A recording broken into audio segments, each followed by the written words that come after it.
Nobu-san, お疲れ様です。Hey Rob, how's it going? Now is the time. Okay, got it. ステータス確認してからそちらに行き The ますね。 biggest stage requires commitment and are expected focus. to participate in the Tokyo Olympics, which begin today. Preparations have been made for this day. Athletes have trained for this moment, just as other technicians have been preparing. To achieve the pinnacle of success, excellence is required. The Olympic Games demand the best. More than ever before, sports are more technical and produce more data. And the network equipment that data travels on has to handle more traffic, be faster, and inherently secure. Networks are a lot like athletes. They must constantly learn, improve, and deliver results.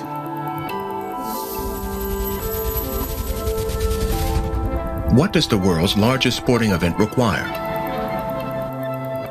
An Olympic-sized network with more than 22,000 pieces of Cisco mission-critical network equipment, supporting more than 80 different locations, and 6,900 pieces at the world's leading broadcasters, such as NBC Universal, connected more than 180,000 devices, and managed 4.5 petabytes of network traffic to deliver excitement.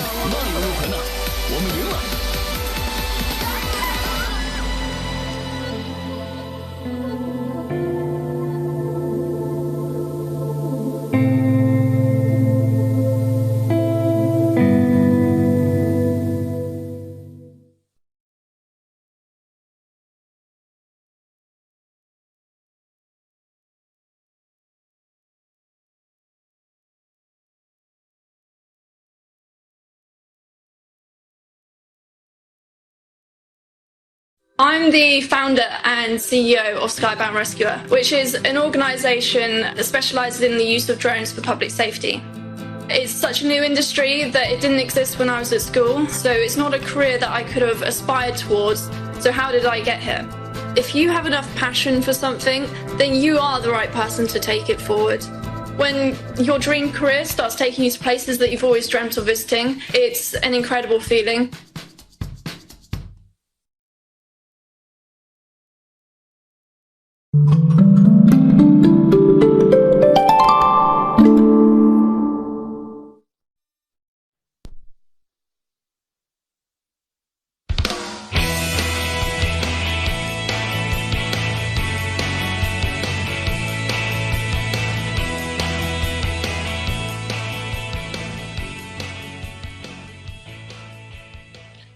To fish or not to fish? That is the question. Whether 'tis nobler in the mind to suffer the slings and arrows of cyber attackers, or to take arms against the sea of troubles and by opposing end them. I think Shakespeare was on to something, but there is nothing poetic about getting attacked by a cyber criminal, or worse, being a victim. Hi, I'm Tyrone Harmon, or as my friends like to call me, Ty the Cyber Guy. And I am so excited to welcome you to our hashtag #BeCybersmart event to talk about everything that we're going to be doing to change the narrative about cybersecurity. Our two guest speakers, Josh McLeod and Semyon, will share valuable insights on how we can all be more cybersmart. I'll tell you more about them in a minute, though. To understand the state of affairs in cyberspace, we have to follow the money. Cybersecurity is a big business, so it's no surprise that the situation is coming to a boiling point. Here are some stats for you. So there will be one ransomware attack every 11 seconds by 2022. This is an increase of about 20% compared to the last 3 years. The World Economic Forum reported in 2021 that cybersecurity failure is among the top 5 global risks. Aware cybersmart citizens and professionals are needed now more than ever. This couldn't be more obvious in the light of some of the attacks we've had just in the first half of this year. Let's do a quick year in review, shall we? Here are some of the top cyber attacks of late 2021 and early 2022 from around the world. In December 2021, a ransomware cyber attack hit government websites in Brazil, including platforms that track vaccinations and epidemiological data on COVID. The platform was offline for nearly 2 weeks. In February 2022, the Germany energy giant Marquardt and Balls was attacked and saw its IT infrastructure completely destabilized. The result was the closure of more than 200 gas stations across Germany.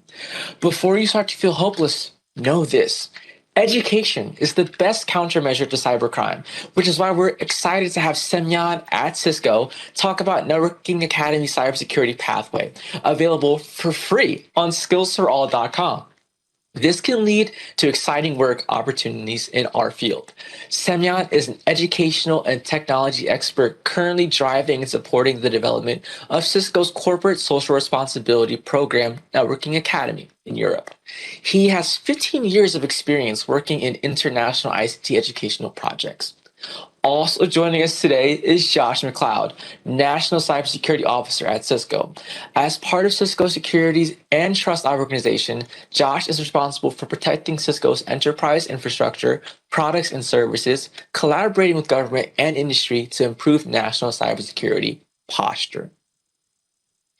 So, without further ado, join me in giving a warm welcome to our first speaker, Josh McLeod. Welcome, Josh. Hi, Tyrone. Thank you very much, and really appreciate the introduction and the reference to Shakespeare there. I see him in a new light now. I have to go back and reread it. So thank you, everyone. I'd like to start today by actually taking you through a case study of an attack that happened back in 2017. Now, you might wonder, why 2017? There's so many cases that happen almost every day. Well, that's just the point. They are happening every day. You could literally read the newspaper right now or any online blog and find a particular attack to reference. But this particular one I want to talk about, known as NotPetya, was significant in a number of ways, in how quickly it spread, in the type of attack it was, and the impact it had financially on a global basis. I would recommend also, if you're interested in learning more about this, because it's simply a good read, is that you visit Wired or Google The Untold Story of NotPetya, as you can see here, by the author, Andy Greenberg. And it really goes through in a very compelling and readable way how this attack unfolded and what happened. So this attack originated in Ukraine. So I think that's also another reason to talk about it, because it's very relevant to events going on now. And as you can imagine, the person or the entity that launched the attack is probably one we could guess at. But this particular threat actor started by attacking a software company known as Linkos. What they managed to do is to hack into the company's network infrastructure and ultimately find its update servers for a piece of software known as MEDOC or MEDOC. This is a piece of software that's widely used in the Ukraine. It's for financial planning. It's used for uploading taxes. It's used by just about every business in Ukraine. And what they were able to do was infect that network and get access to the install servers and the build process of the software so that they could insert backdoors and additional code into the software. So what kind of code did they add to the software? Fundamentally, there are three malware components they added. One, known as Eternal Blue, is actually a tool that was leaked. It was originally created by the NSA, but it got leaked onto the internet. And they included that. That tool was very good at discovering vulnerabilities in Microsoft Windows software, infecting them, and then spreading automatically. So once there was an infection with Eternal Blue on a network, it could explode the network and take over everything in minutes. It also included another piece of software known as Mimikatz. This is actually a piece of, you could call it a utility that is allowed to attack a network device or to attack a PC, but it's also used by malicious actors. In this case, they harness the Mimikatz tool in order to steal credentials from memory on Windows workstations. So it could kind of compromise the memory structure in the device and take out the password and username. So as it would use Eternal Blue to spread, it would also use Mimikatz to steal credentials and ultimately escalate privileges across the network. Now, within this was ransomware, and I put that in quotes because ransomware, as it's designed to do, is to encrypt a PC or a device, essentially preventing you from getting at your data, and then tell you have to pay a ransom in order to get the key to decrypt it. Well, in this case, this decryption was not reversible. There was no key. So what we describe this as wiper malware. So you can right away know that the goal of this was not ransom, even though it was masquerading as ransomware. The goal was to create destruction. So as this software was compromised and users went out to download the latest version of the software, it spread like wildfire. It would infect a device. The Eternal Blue component would scan for other vulnerable workstations, compromise them, steal their credentials, rinse and repeat. And this went on and on and on. Now, it just so happens that Maersk, one of the world's largest shipping conglomerates, had an office in Odessa, which is obviously a port city in Ukraine. And with that particular office that they had, just like anybody else, they had to use the MEDOC accounting software in order to interact with the government and do business. So happens that they updated their software as well, which downloaded the back door. And that created a foothold that let it spread throughout their entire network. Within 7 minutes, the majority of their devices were compromised. And even worse, ultimately, it was able to compromise and encrypt their domain controllers. The domain controllers are essentially the keystone of any enterprise network. They hold all the user accounts and passwords. If that gets compromised, in this case, encrypted and rendered useless, that means nobody can log into the network. You can't get access to your data. You can't get access to servers. In many cases, you can't even log into your PC. This had the effect of ultimately halting Maersk as a business. All of the software that they depended on for logistics, for unloading containers for ships, figuring out where those containers went, loading them back on ships, permitting trucks in and out of the ports, all of this was compromised because the directory controller, the domain controller, was unusable. Now, when we look back at what was the impact of NotPetya globally, the White House estimates that it cost about $10 billion. 300 million of that, it was obviously Maersk was impacted. That's, in fact, people think they were impacted more, thinking about the time and the cost it took them to get back up and running, which was right around a week's time. But globally, all of the businesses that NotPetya impacted cost us about $10 billion. So that's why I'd like to talk a little bit about today about cybersecurity, give you a better perspective of how these attacks work and how we have to think about cybersecurity, what it is, and risk, how we address that risk, but ultimately for the purpose of making you more cyber smart. Because when we think about cybersecurity, we recognize that of all of the things that cybersecurity depends on, humans, people, are the weakest link. And by educating ourselves, taking simple steps to make ourselves and our organization more secure, we can actually, in many ways, become a human firewall to protect against these threats. One thing I want to point out, as I go through this presentation, you will see an icon in the upper right-hand corner. These refer to NetAcad courses as part of the Skills for All curriculum that the content on that particular slide refers to. We'll share this deck after the presentation. You'll be able to get access to it. But the idea is, if you want to learn more about what this slide is talking, go deeper. Here's a course that you can actually follow and take that will help you understand more and will really get you on the journey to developing career-ready skills in cybersecurity. Let me start off with some basics. If somebody were to stop you on the street and ask you, what is cybersecurity? I think a lot of people might say, oh, it's about keeping viruses off your computer, or things like that. But there's actually a definition that we all use that is as simple as it gets. Cybersecurity is about protecting three things: the confidentiality, meaning we want to keep private things private; the integrity, keep things as they are, don't allow them to be altered or changed unless we want them to; and available, that we should be able to access the systems. Confidentiality, integrity, and availability of information. That is what cybersecurity is. No matter what circumstance you think about, whether we're talking about the cloud or a PC, it's all about doing one of those three things. And the priority of them can change in different contexts, but one of those three things, or all of those three things, in order to safeguard everything we depend on in our digital world. But even though we can talk about cybersecurity in relatively simplistic terms, as we know, things are much more complicated than that. Security really has to be thought of as an interdependent chain of capabilities. In order to realize that confidentiality, integrity, and availability, we have to secure a lot of things that are interdependent. First of all, we need secure products. And what do I mean by secure products? Well, I mean those things that, whether they're PCs, they're cloud software, or they're instances of applications, unfortunately, in many cases, because humans are at the center of all these things, there are vulnerabilities that creep into them. People make mistakes when they code software, and sometimes the mistakes are really obvious, sometimes they're non-obvious. But products can have vulnerabilities. So we need to make sure that we have secure products. After that, we need to make sure that we implement them securely through secure configurations. It's no good to have a secure product that has no password set or has no access controls on what you can configure or do with the device. So we need to make sure that the device is hardened and locked down, and only the people with the privileges to access it have those privileges.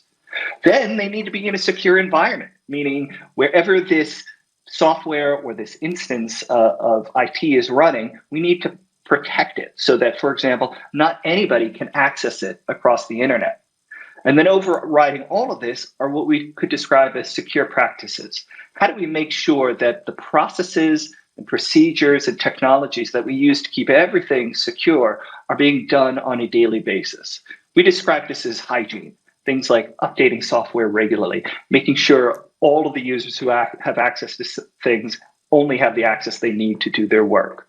All of these things combine in order to build this chain that ultimately we need to take care of in order to be secure. Now, when we think about capabilities, any capability is made up of three things. It's made up of a process, it's made up of a technology, and it's made up of people. A process is about the steps you follow to do something. So it may be, how do I make sure that I configure this operating system with the right settings so that only people with the right privileges access it? Technology is obviously the tool that we have in place to affect that. Having a function such as being able to set passwords, to encrypt communications. And then people who are at the center of all of this, who have to get both of these things right. Have to have the right process, have the right technology, and all of that has to be built in the right way in order for things to be secure.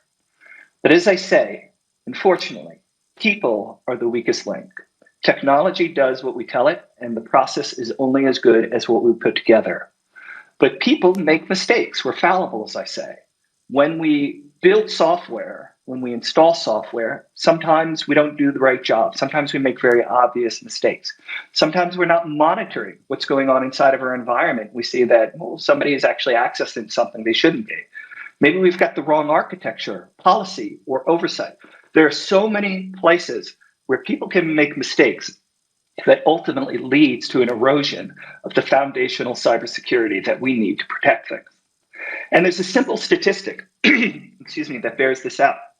When we look across all of the types of breaches that go on out there, somebody hacking into a system, somebody stealing credentials, the biggest vector of attack, the largest, is phishing. And phishing is all about people, about sending something, whether it's a text or an email, some message in front of somebody that convinces them that this is legitimate and they should engage with it. They should click on a link. They should open an attachment. They should execute things on the attachment. And all of that comes down to people and the choices that people make. So as we start to think about this, because that's what cybersecurity is, but cybersecurity is more than just these foundational definitional components. It's also about how we think about risk. Ultimately, risk is our evaluation of the probability of an event occurring and the impact that could have on us. And this is important, how we think about risk in cybersecurity, because we can't protect all things everywhere at 100%. There is no 100% security. We have to take the limited resources and the limited capabilities we have and protect what matters most. So how we think about cybersecurity risk is the way that security practitioners ultimately go about their job. There's a definition for cybersecurity risk, And a lot of these are drawn from standards out there. One of the great things about cybersecurity is that there are a lot of standards that give us definitions and guidance and frameworks for how we approach this challenge. Ultimately, the problem is that people don't do necessarily a good job of following it. But cyber risk is how we think about the ultimate harm that could come to an organization based on the threat that's out there, what could possibly try to come after us, the vulnerabilities, what weaknesses would they exploit, and then what impact that could have for us. Now, there's another concept I want to introduce before we talk more about cyber risk that is foundational to how we think about cybersecurity, because cyber risk or cyber attacks are not atomic incidences. They don't just happen. Like the dependency chain of cyber capabilities, there's a dependency chain of cyber attacks. Whatever the attack is, you can say it's somebody going after a user's credentials, hacking into their device on a Starbucks network, trying to bring down a large company, whatever it is, there are a common set of activities that occur that can guide us about how we think about risk and protecting ourselves.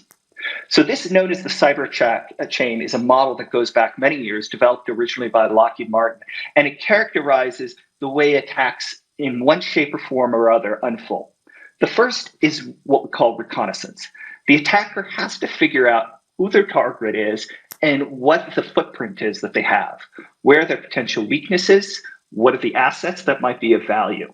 Once they know that, then they have to create something that can go after those assets. Do I send them an email that gets somebody to click on it, or do I try to hack through to a server system that's running in the cloud? Using that attack, they ultimately want to deliver something. That delivery could be malware, it could be an email into the environment. After it's delivered, it needs to exploit something, because in order to take control and compromise a device, there has to be a vulnerability there. And that vulnerability doesn't just mean a software bug, it could be a misconfiguration or a lack of appropriate security there. Once it exploits, then it tends to install itself. So you've got somebody who received a phishing email, that was the delivery. They clicked on an attachment that ran a macro that caused a memory buffer overflow that allowed them to then inject software that was installed. And now the attacker has a presence on that device. And usually with that presence, the attacker needs to be able to control it remotely, because they're not sitting there in front of the computer able to guide and do it. They need to control that, send commands, and use that as their foothold in the environment to conduct further exploits. And they may have hundreds of PCs under their control and do so through automated means. But as the attackers use this process to ultimately get at what they want, the final step is to act. And act is what they're after. It's stealing data, it's encrypting data and extracting ransom for it. But when you think about risk and what an attacker does and how you can defend against that, this is one of the models we use to be able to evaluate how the process unfolds. So let me come back to that point about risk. Now I think we're set up to go a little bit deeper into this. So given the definition before, the general formula for thinking about cyber risk is to think about threats times vulnerabilities times consequence. When we say threat, we have to sit down and think about who could come after us and why and how would they do it. Is this threat actor a nation state, in which case we're going to be in big trouble? Or is this somebody just poking around in our organization, seeing what they can compromise? And depending on who they are, what would they do? Would they use phishing techniques, or would they use something where they sneak a USB device and hand it off to an insider inside of the network? We have to first think about, given who we are, like, for example, if we were that Ukrainian company, Linkos, and we were doing cyber risk assessment, we would think about, well, maybe a neighboring country might come after us. And what are their capabilities? And given threat intelligence, how do they usually attack networks? Then we have to think about vulnerabilities. And vulnerabilities are largely composed of two things: assets, meaning what people could go after, and the exposure of that asset, meaning the weakness. If an asset has no weaknesses, then the possibility that somebody could attack it is much lower. It's really the relationship between the threat and the vulnerability that determines whether or not you're likely to get attacked. But of course, you have to consider that in terms of the consequences. Because as I said, security is a scarce resource. We don't have enough people, we don't have enough technology, we don't have enough money to protect everything all the time. So we have to pick and choose. What are our most important assets by virtue of how easily somebody could go after them? How likely it would be that they would compromise? And then if they did compromise, what could happen? So when we think about Maersk, how would you rate the risk in their environment when you think about their IT assets? The domain controller that we talked about, which if compromised could lead to a compromise in the entire network, the risk associated with that is very high. The vulnerabilities may or may not be there, the threat may not be there, but if it is compromised, it takes the entire network down. So this is a calculation we have to do. This helps us start to dig into thinking about and analyzing the cyber risk that leads us to defenses. Because this whole process that I'm describing is what's known as threat-centric cybersecurity. Don't think about cybersecurity in terms of, well, we need to protect this, so let's buy a firewall. We need to protect this, so let's install some anti-malware software. You need to start by the risk. And that means thinking about the threats, what they could do, and what the implications of that could be. So when it comes to threat actors, this list is probably not exhaustive, but generally we can put threat actors, those who would seek to do you harm in the cyber sense, at least minimally, as falling into one of these categories. So if it's a nation state, they would go after you as a company or a government for purposes of espionage, political reasons, economic or military. We're seeing that play out on the world stage right now. And I have to say, when it comes to nation state actors, they're the most difficult to deal with. They have unlimited resources. They're dogged. They're persistent.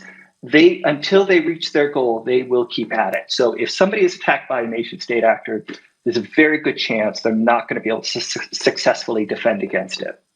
Cyber criminals, however, are motivated by financial gain. They want to get the most return for the least effort. So they will attack something. They will find the easiest way to get in there. If it's too difficult for them, they're going to go and move somewhere else. So it's a different calculation when you think about somebody coming after us who may be a cyber criminal versus a nation state actor. And then we have other things. Hacktivists, we don't see that as much anymore. We have terrorist organizations and insiders. Each of them have different motives. Each of them have different ways that they will attack you. But this is the first step about thinking about considering cyber risk, is considering your threat actor. Once we've noted or considered our threat actor, then we think about something known as TTPs, tactics, techniques, and procedures, which is just a fancy way of saying how would they attack you. One of the frameworks out there that's widely used in the cybersecurity industry is known as the MITRE ATT&CK framework. And this borrows from the concept that I introduced earlier around the cyber attack chain of doing reconnaissance, followed by weaponization, followed by delivery, and so on and so forth, and breaks it down into a more quantifiable series of categories that allows to describe the nature of the tactic, technique, or procedure an attacker might use to compromise us. So you could see the first category is known as initial access, because they got to get into your network, or they got to get into your resource, or whatever it is. And then it describes all of the different ways currently understood from a category perspective that attackers do this. And when you actually dive into it, it gets very detailed and very specific. This type of information informs how we think about defending ourselves. Because, for example, if one of the techniques is defense evasion, meaning they compromise your device, they install malware, but you've got security tools running on the device or running in your environment. So they want to disable those if they can. So when you think about defending yourself and the tactics and techniques and procedures they might use, you could think about, well, if they try to disable security tools, how can we block that? How can we stop that? The next thing we think about, now that we have a sense of who might go after us, how they might do it, is what assets exist in our environment.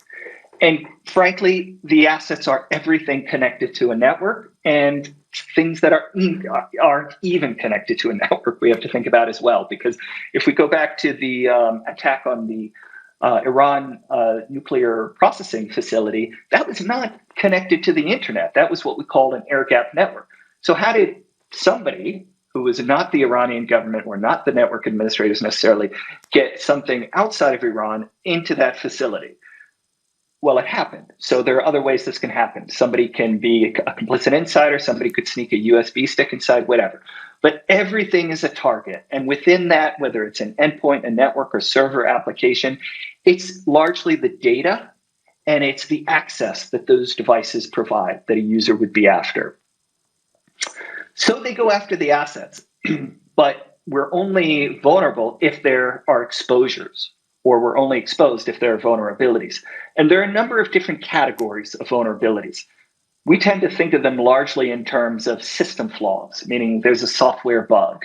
Okay, well, that means we have to patch, or there's a misconfiguration. Somebody didn't turn on security.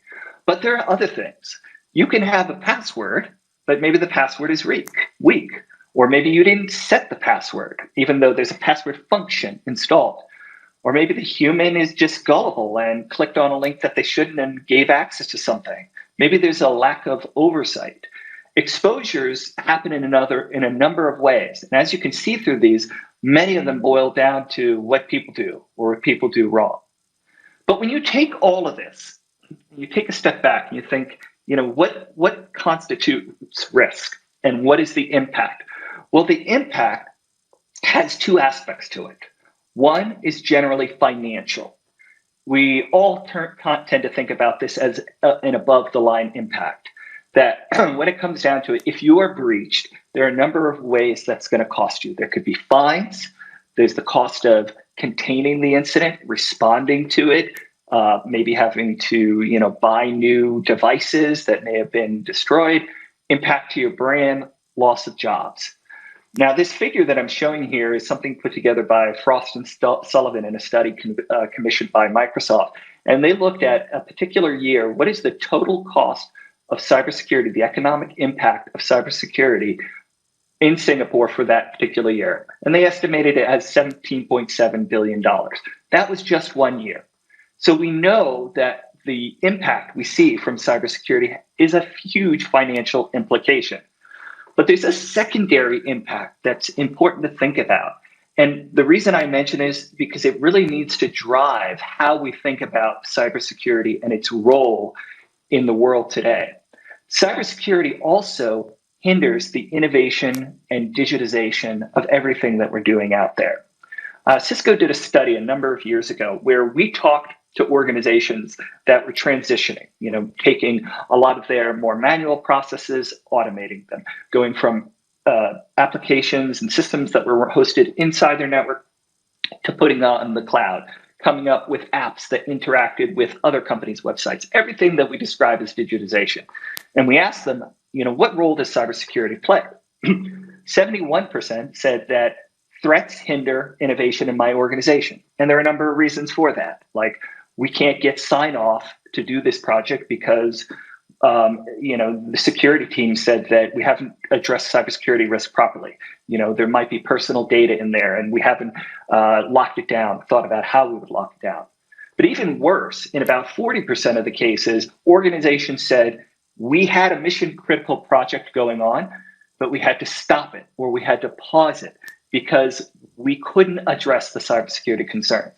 And so this secondary impact has to do with the fact that it prevents us from pursuing our digital agenda, from being able to come up with these innovative ideas and execute them, things that will make people's lives better, will lead to new companies forming, that cybersecurity restrains them. So I say this because we really need to think about cybersecurity, yes, as protecting things, keeping things from being lost or having financial impact. But we also need to think about cybersecurity as unleashing digital potential. There's this saying that people in cybersecurity use. Why do cars have brakes? To go faster. Why do you have cybersecurity? To unleash digital potential. Maybe you can quibble with the analogy, but the idea is that you need to have this in place in order to avoid being attacked, in order to have these systems torn down so that you lose hundreds of millions of dollars and ultimately people abandon these projects. So let's turn it back to you. I've been talking in very broad, maybe definitional terms here about some of the cybersecurity theory and how we think in this world, giving you really just a flavor of this. But not everybody is going to be a cybersecurity professional in the sense that they're going to be monitoring for threats or responding to threats. But everybody has a role to play in cybersecurity. So what I'd like to talk about now is things you can do on a daily basis to stay safe, to keep your assets safe, and to protect your organization's assets as well. How can you become that stronger link in the cybersecurity chain? And how can you be that human firewall? Generally, on an individual basis, there are 4 things you can do. Secure your accounts. Click with caution. I use that to say, be wary of spam. Keep your software up to date and protect your privacy. Privacy and security are sometimes addressed separately, but they're really interrelated. That loss of privacy can also lead to a loss of cybersecurity and vice versa. So let's talk for a moment about securing your accounts. I tell everybody in my family to do this, but I think still they don't. When I say to my dad, hey, you just signed up for this service online. Maybe instead of me buying it myself, you could give me access to the service. And he says, sure, here's my password. I'm like, that's the same password you use for everything, Dad. I've told you a million times, it needs to be like this. But people are people. So your password should be long. At least 16 characters. They should be random, and they should be different for every account. So it should be like the example I show here on the slide, some series of characters that don't mean anything. Great. How am I going to remember a long, seemingly random password for every website out there? This is where password managers come into play. Everybody should be using a password manager.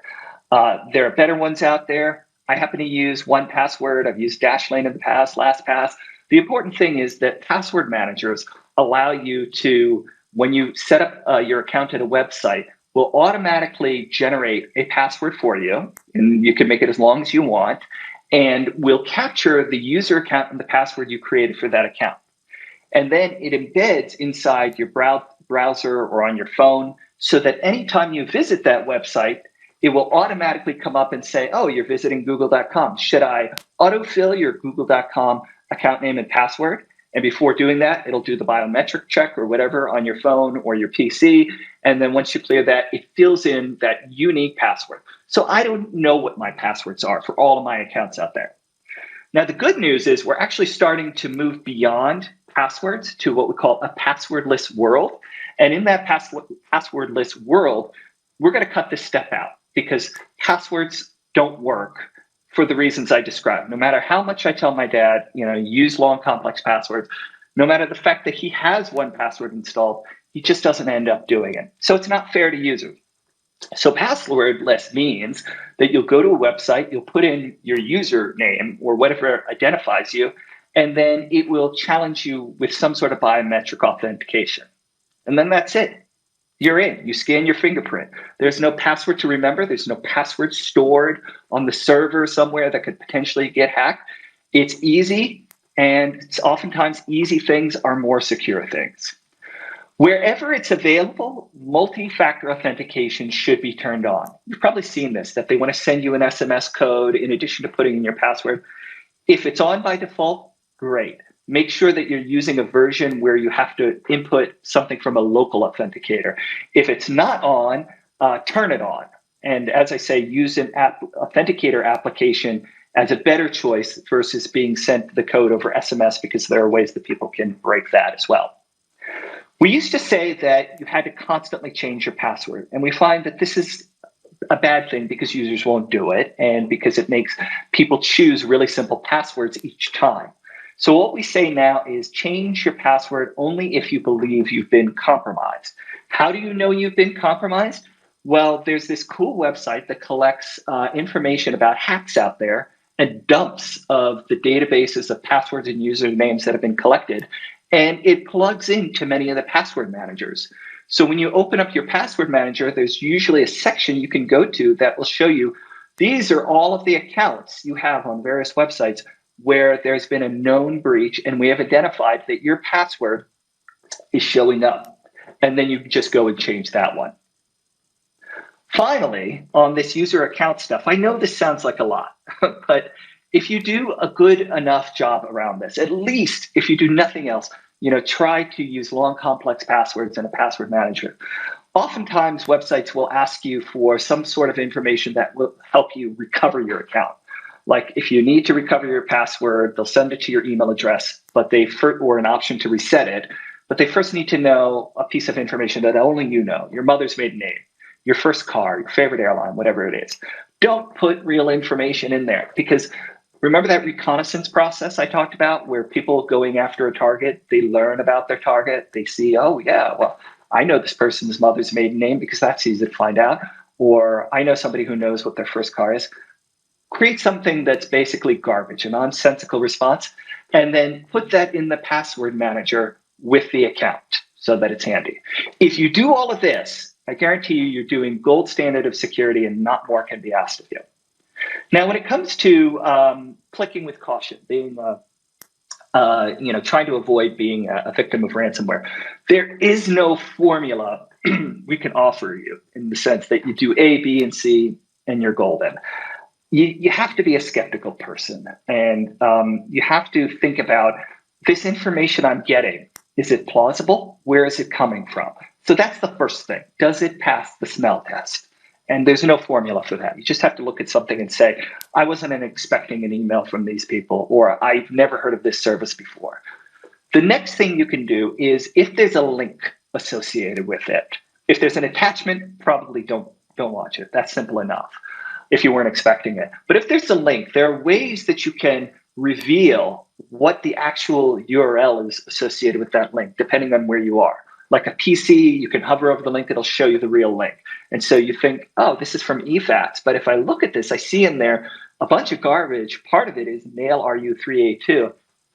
That I would think eFax would, come from a site that says eFax. Maybe you go Google it, see, eFax.com. Whether you're using an iOS device or an Android device, there are other ways too that you can figure out. So before you click on anything, check the URL out before actually going to it. And you know what? You can always throw it away. You can ignore it. Delete an email. Chances are, if it's really important, it'll come back to you and they'll find other ways of contacting you. As I said, avoid launching attachments. And if you do launch an attachment, a lot of times they will have some way that says, oh, in order for this to work or display correctly, you have to click this button that will load content. What that's doing is running a macro. It's scripting language inside of Microsoft Word, Excel, what have you. And attackers very often use these seemingly legitimate looking documents to masquerade as something that you are supposed to read. Oh, you click on this button, enable content, and then this script runs that actually goes out there and downloads malware and compromises your device. Keep software up to date. This one is actually one of the biggest challenges industry faces in keeping itself secure. So many vulnerabilities that have been fixed months or years ago were never patched inside of organizations that ultimately are seen as the culprit of a compromise. When the organization goes back and says, oh man, somebody got into our human resources server. How did it happen? Well, it was this vulnerability on the software. Why didn't we patch it? The patch came out a year ago. Well, we don't have a good patching process, or nobody was paying attention. That's where the human factor or the process associated with humans come in. So for an individual, if your device permits it, turn on auto updates. I know it's pain sometimes that you're working and something keeps prompting you to update, but make sure you do that. Regularly check for updates when it comes to applications. So not just your operating system, but whatever apps you're running, go out and check if there's a latest version, and then apply it as soon as possible. The final thing I want to talk about is protecting your privacy. And maybe some of this can be a little bit tinfoil hattish, but everybody has a spectrum of risk when it comes to their privacy. Some people, no problem. I'm on all the social networks and I'm happy to share everything about myself. Other people don't want anything shared about themselves. So that's your choice. But whatever you do, think about it in terms of that everything you put online in one way or another could be public. So post accordingly. Secondly, if you want to make sure that when you access websites, you keep your interaction secure, you can consider using a VPN or your own Wi-Fi hotspot. So you go to a hotel, you go to a cafe, It's a good practice because that's an open network, and there are certain types of attacks people can launch that will, even though you're going to an encrypted, secure website, they can redirect your browser and fool you into going to a mock website. You put in your credentials, and they've got you. So if you go to Starbucks and you launch a VPN, or you use your phone as a personal Wi-Fi hotspot, or whatever it is, that can help you stay secure. It can protect part of your connection. Some people also want to protect what information can be gleaned about them ephemerally. With Wi-Fi and Bluetooth on our phones, we walk around with all over the place. People track us. You walk into a shopping center, they are tracking you.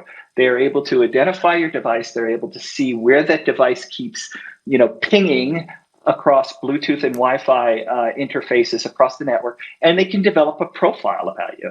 Now, this is not necessarily a cybersecurity issue or anything sinister. It's part of the world we live in where things are subsidized by marketing. But if you really want to make sure that people don't collect data about you, which could then be used to profile you, which could be a part of a cyber attack, then when you go into a shopping mall or anywhere public, just turn off Wi-Fi and Bluetooth. Personally, I don't do this. This is a bridge too far for me, but it's an option. And if you go online and you put your credit card into something and they give you an option to save, don't click save. Use a password manager to fill it in every time, or use a virtual credit card. Now, with that said, these are a lot of suggestions, and I said you'll get these slides. I guarantee you, if you become more skeptical, more risk-minded, you will become more secure. But if there's anything to take away, I would say take the time to understand and follow your organizational security policies, whether you're at a university or company, whatever it is.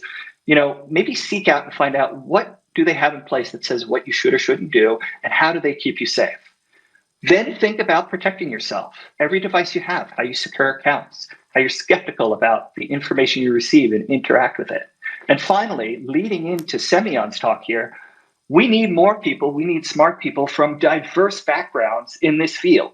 A lot of people think, I could only get into cybersecurity if I've got a coding background. Want to know what my undergrad degree was in? Economics, with a minor in journalism. Now, I have an interest, and I've learned a lot about the technology over the years, but you don't have to come from a technology background. We need people who are smart, people who are able to think like attackers, people who are interested in this to fill a diversity of roles within the cybersecurity industry. So please join the fight and join up. And with that, I'd like to hand it back to Tyrone and thank everyone for their time.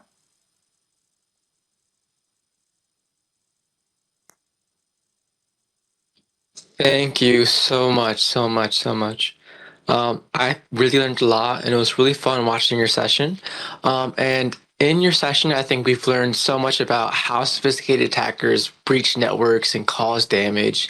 And Joshua shared about the famous NetPetya attack that paralyzed Mars shipping operations and caused billions of dollars in losses globally.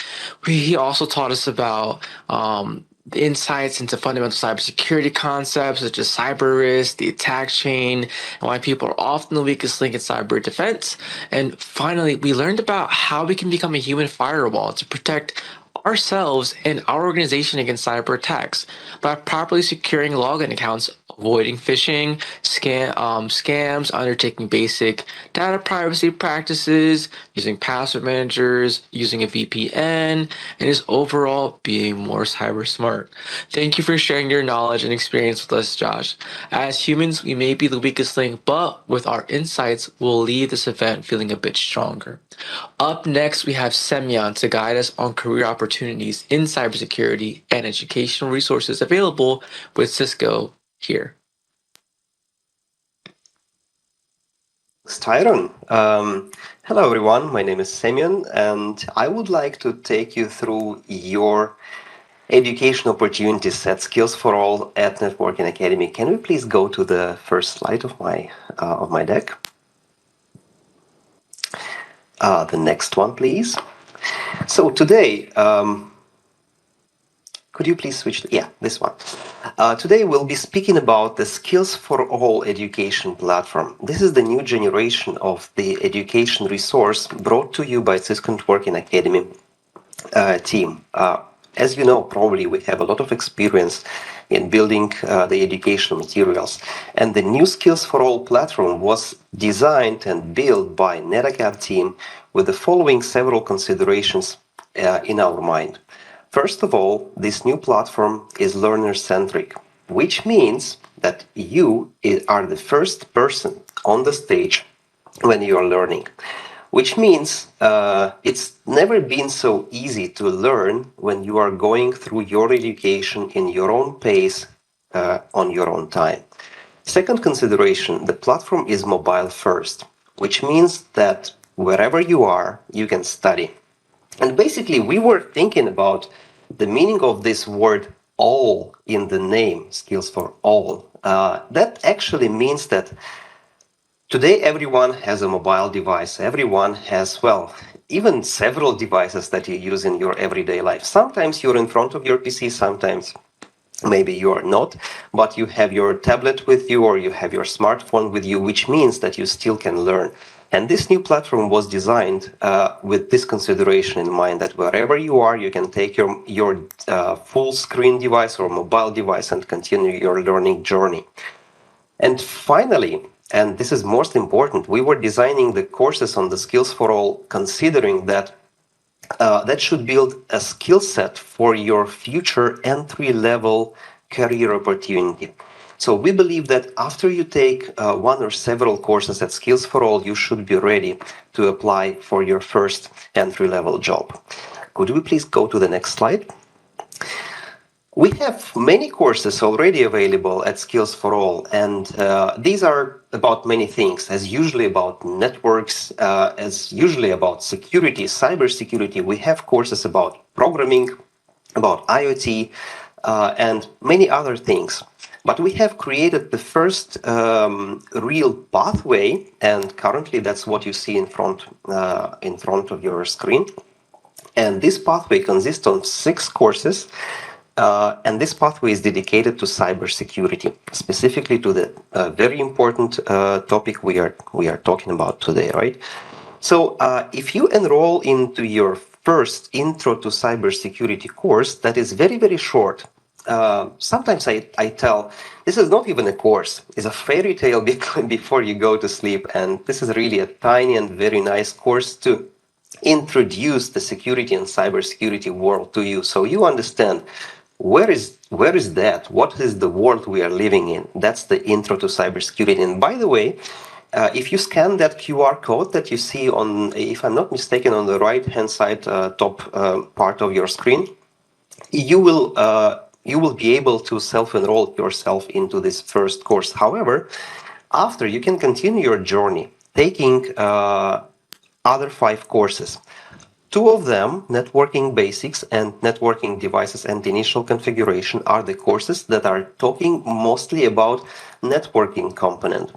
It is important to learn networking component because cybersecurity is around networks, right? We are protecting ourselves in digital world, working with networking devices. We are all connected. We have many, hundreds of things we are using every day that are connected to a network. So that's why we believe it is very important to learn about some network fundamental part here. And here you have Networking Basics course, which is designed to be a 25 hours learning journey, and the Networking Devices Initial Configuration also for the same 25 hours. Then you would take 3 other courses that would be already speaking about cybersecurity.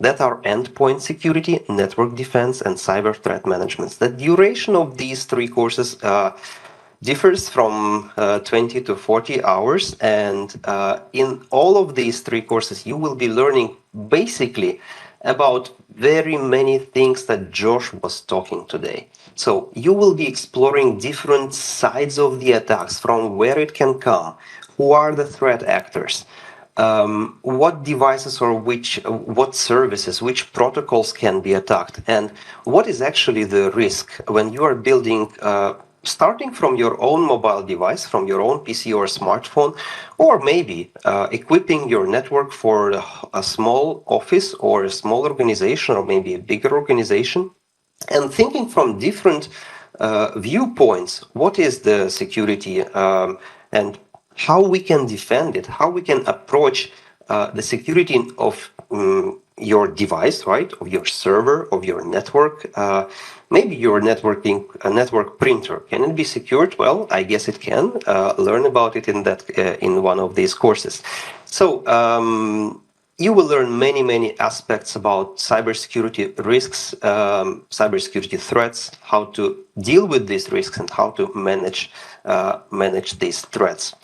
These courses all together are represented on the platform and available to everyone for free. And I've done a quick calculation and I figured out these courses all together has more than 100 lab activities, including packet tracer lab activities.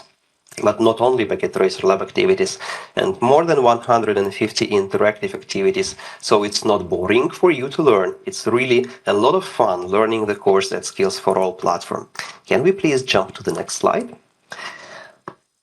Once you completed one of these courses, and actually every of these courses, you will be getting a digital badge for course. That's 5 badges that you see on the left-hand side of the screen.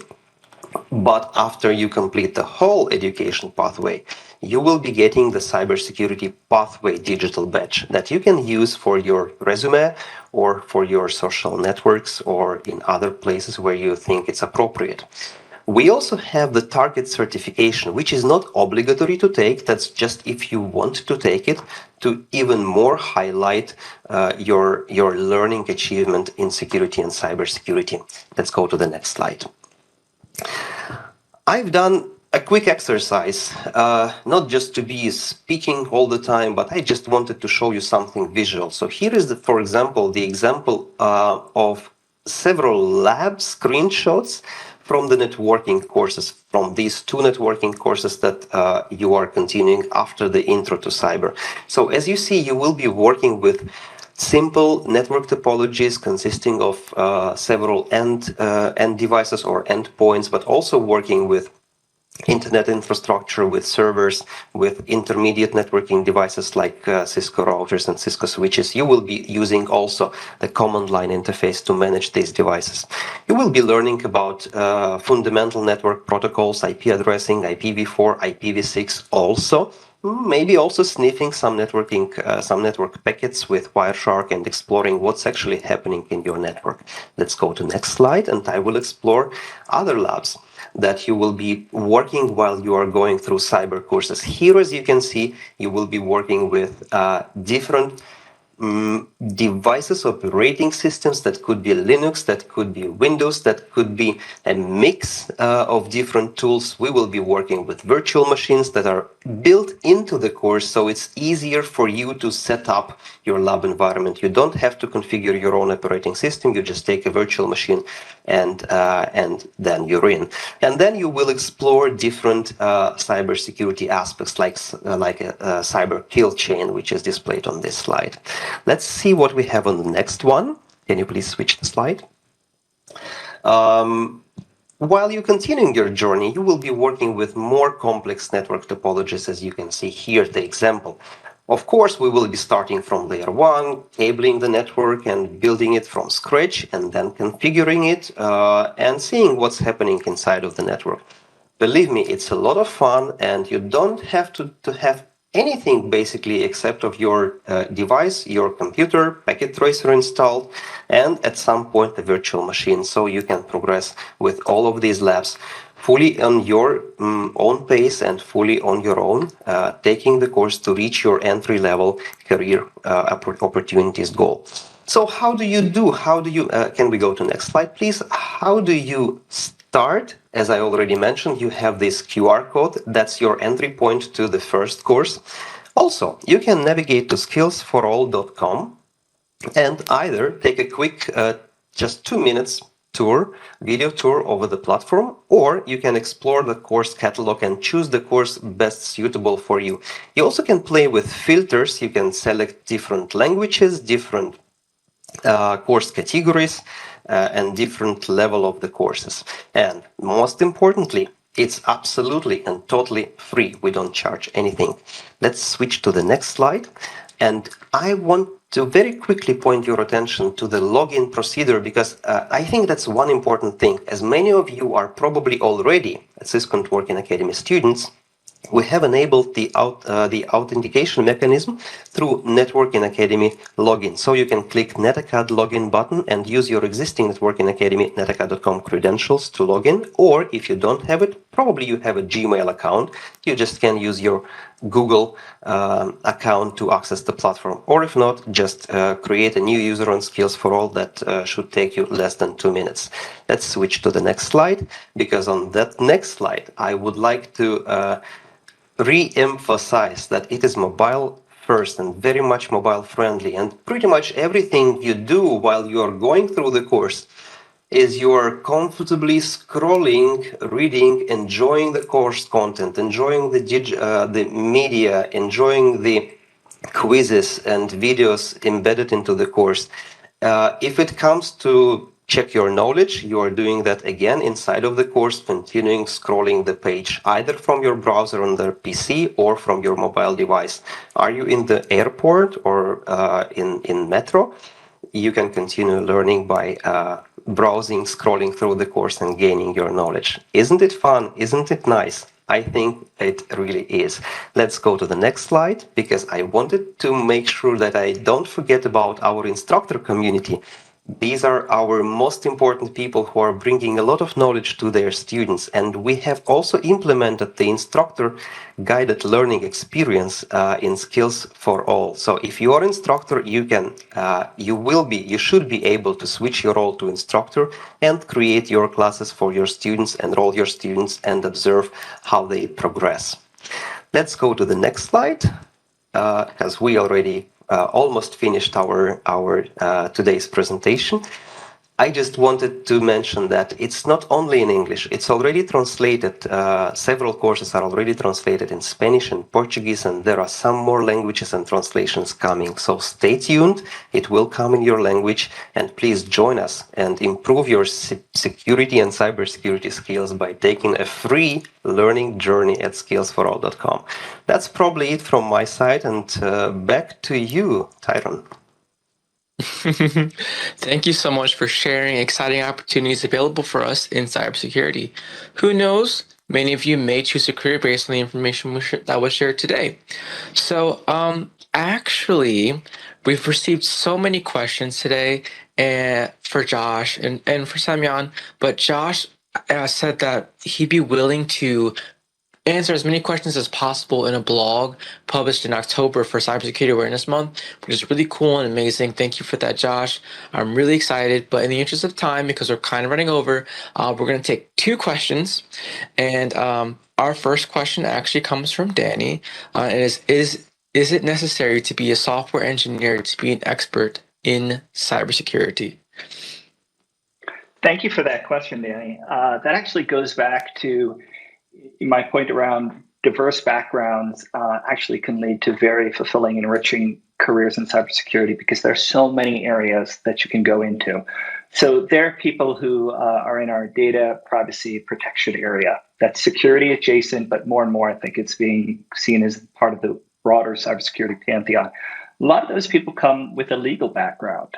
There are people who work in security when it comes to security operations centers, and they understand how to set up and install security because they're engineers that, say, maintain the platforms like the SIM tools, some of the playbooks that run, and other things. They don't really know anything about software coding. They may know some Python scripting, but they're really, people who are focused on IT and maintaining IT.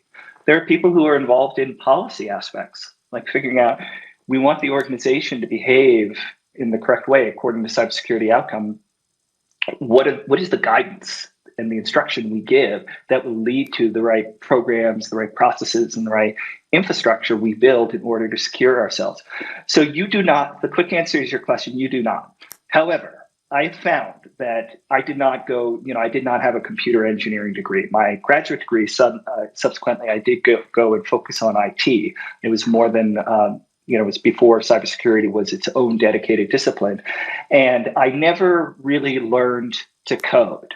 I've used code. I know how to do some scripting and, stuff like that, but I am not an expert in coding. So I've had a rich and fulfilling career in cybersecurity without that background. That said, it's something I've always felt made it a little bit more difficult for some of the things that I've wanted to get into. So, for example, I've done some malware reverse engineering stuff with SANS Institute, some of the classes they have there. Yes, you can sort of get by, but if you really don't know how software works and how to write scripts and how to create your own modules, you're going to be at a disadvantage. So I would say the more technical the focus, the more it is about malware, the more it is about, going after attackers, the more you're going to need software development expertise. And by that, I say coding.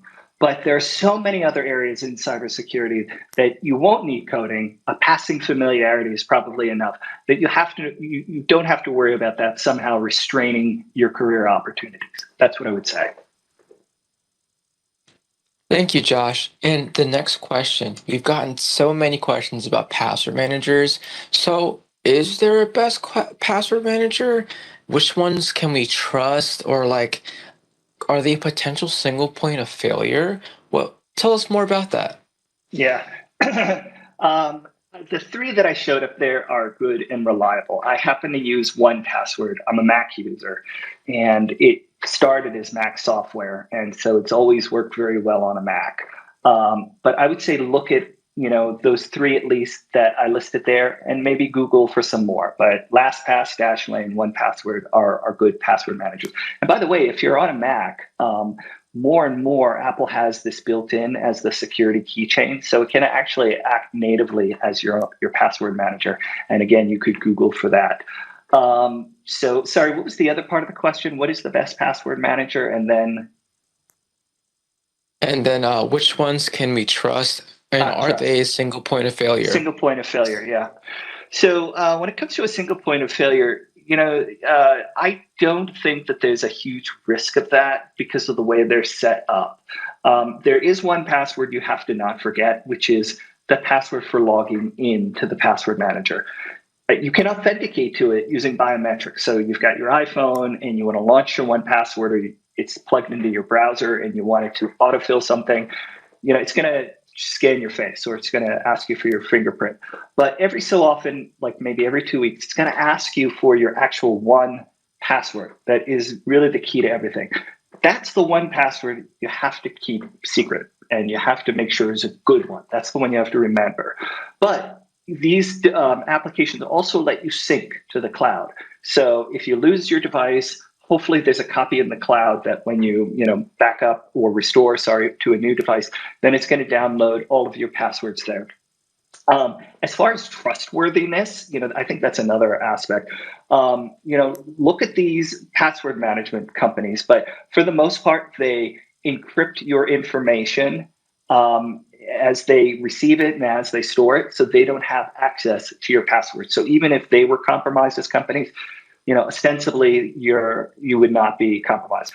But yes, it can be thought of as, I am putting a lot of eggs in one basket, but trust me, you're far more secure than the alternative of having 1Password for all the websites out there, or a bunch of, lousy passwords for a ton of websites out there. Whatever it is, that is currently the best balance between security and resilience that you should be making. Thank you so much. And we'll be answering all your questions during Cybersecurity Awareness Month. So follow us on social media. Keep up with us. We've got so much planned for you guys. And thank you so much for joining us today. A special thanks to our speakers. The survey for this event is now available, so please take a moment to complete it. But before we go, I'm excited to announce the winners of our grand prize. These individuals are noteworthy for the effort they demonstrated in completing one module of the Introduction to Cybersecurity course before the start of the event. I just want to say you guys worked really hard, and we're really happy for you guys, and you will all be reached out to receive the next steps for your prize. And thank you so much for coming in. And again, thank you, everybody. Enjoy the rest of your day. So glad to have had you on with us.